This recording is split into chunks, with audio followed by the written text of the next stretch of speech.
Hey everybody, Sean McInnes here, and now it is daily demo time. We're going to have a look at Transformers War for Cybertron. I'm currently joined by Matt Teager from High Moon Studios. Matt, how you doing? Great.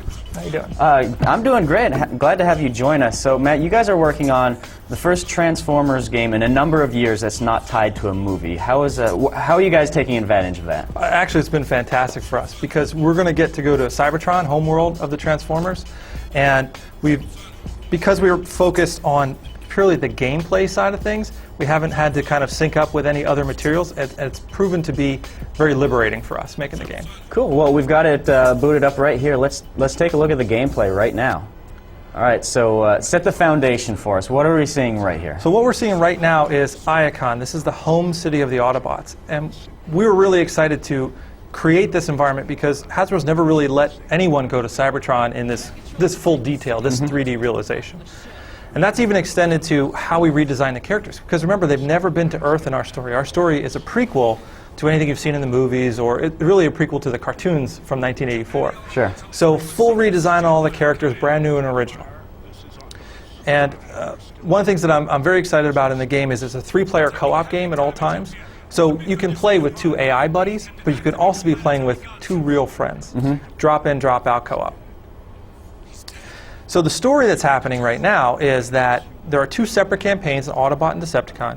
In the Autobot campaign, Optimus is not the guy in charge. In fact, people just call him Optimus, not even the Optimus Prime that we know from the movies. Okay. So we're going to follow his path as he goes through defending Cybertron and ultimately making some very tough decisions. And where we finish with him is he realized that he is the Prime, he is Optimus Prime. The other thing that I've been very excited about with this project is that, again, as we were talking about not being tied to a movie, the core foundation of this game is actually the gameplay, which we then layered Transformers on top of. So if you played third-person shooters before, the controls are going to be real comfortable to you, right? Because we go with the standards that people know and are used to.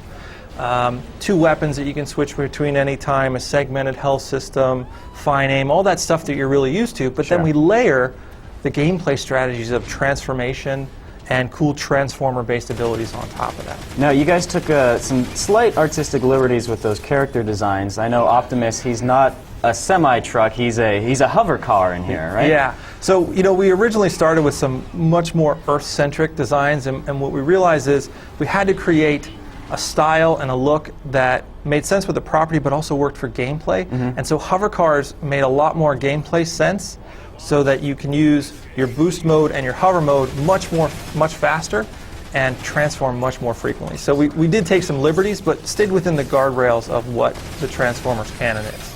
We've got a pretty good look at the game right there, but you guys also have boss battles in here, and we would be remiss if we didn't show that. So let's go ahead and load up a boss sequence right now. Matt, what exactly are we seeing here? That looks like a giant building right there. Well, it is actually. It's Omega Supreme, right? He is the biggest, most badass Autobot, right?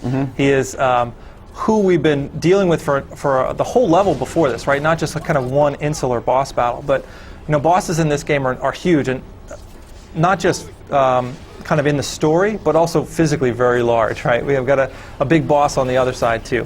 And so the boss battles are all about kind of hammering on this big giant dude. He's destroying the world, using my abilities, and oftentimes you really need to utilize your vehicle mode to avoid damage or to do special things within the level. So that's your look at the War for Cybertron campaign. Obviously, co-op is a big part of that, so multiplayer is a big focus for you guys, but you also have competitive multiplayer, right? Yes.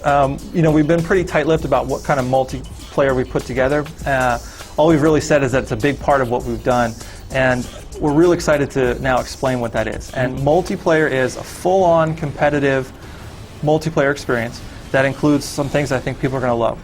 Customize your own Transformers, meaning you can take a guy, paint him up the way that you want to. There's multiple chassis that you can choose from. You can really own that character. It's the first time in any Transformers game. And that in and of itself I think would be great. But on top of that, we also have 4 character classes that you level up and create builds in a style that's similar to Call of Duty. So you're making choices for each of your classes based on what weapons you want to take in, what abilities, what passive abilities, and what vehicle type you take. Great work there. Last question I've got for you is Transformers War for Cybertron. Which systems are you developing it for, and when do you expect it to be released? 360, Xbox 360, PS3, and the PC. We're coming out this summer. All right. Thank you very much, Matt. My pleasure. All right, and that is your look at Transformers War for Cybertron. On with the rest of the show.